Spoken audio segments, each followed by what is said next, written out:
Hello, IGR's CuriousGamer here, and today I'm going to be explaining Tales of Maj'Eyal's character creation screen.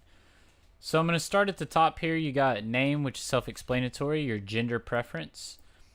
And if you right-click the name box, I have something typed in right now, but it'll automatically select a random name based on what race you have selected and what gender you have selected.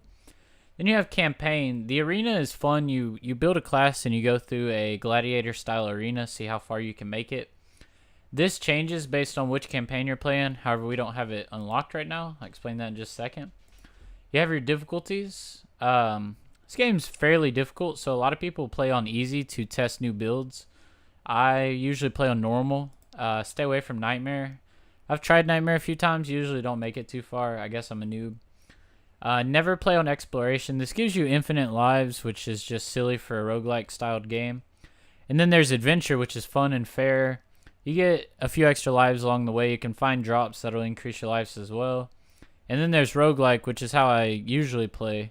However, this next playthrough I'm going to do on adventures, so hopefully we can get a few videos out of it and explain some things, because I know I'm going to die along the way.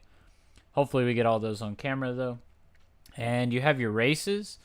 Each race is in a category, and then it drops down into the sub races, I guess, of that race. So for human, for instance, we have Hire and Cornac. Elf, you have Shalor and Thalor.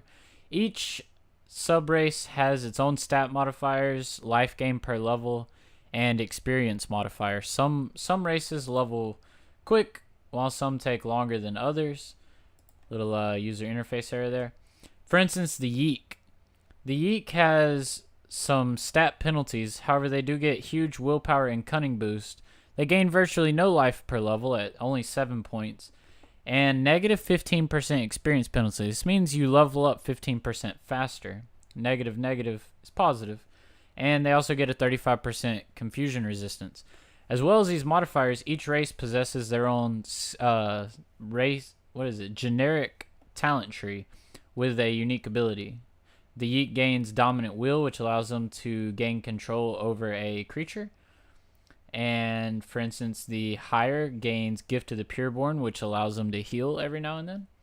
And then we have our classes. A lot of these are going to be locked in the beginning. When you purchase a game on Steam, you come with all of this unlocked that I have right now, which is 10 out of 36 options.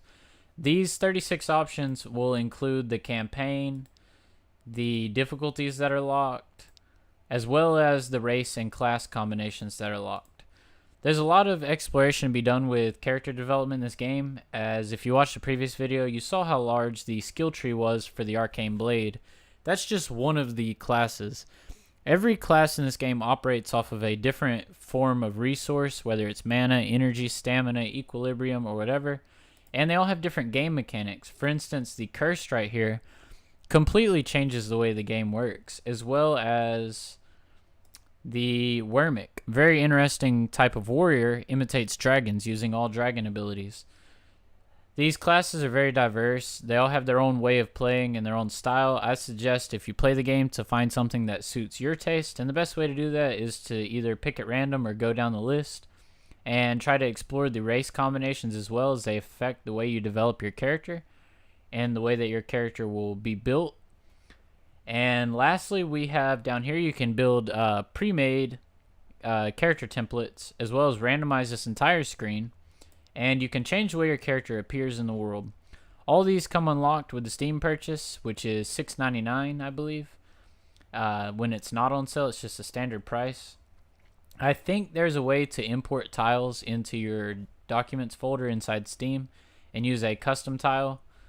However, it's entirely up to you. I don't really mess with it. There's plenty enough in here to mess around with. And I think I'm going to play as this guy this time. Yeah. However, I'm not sure what kind of class I'm going to build. I think I may build an Archmage, as it's one of my favorites, and the skin looks pretty badass as an Archmage. I'm not sure what race I'll use, so I'm going to go ahead and end this video here, as I just want it to be a overview and explanation of the character creation screen. I know a lot of people get intimidated by this game and confused by some of the features.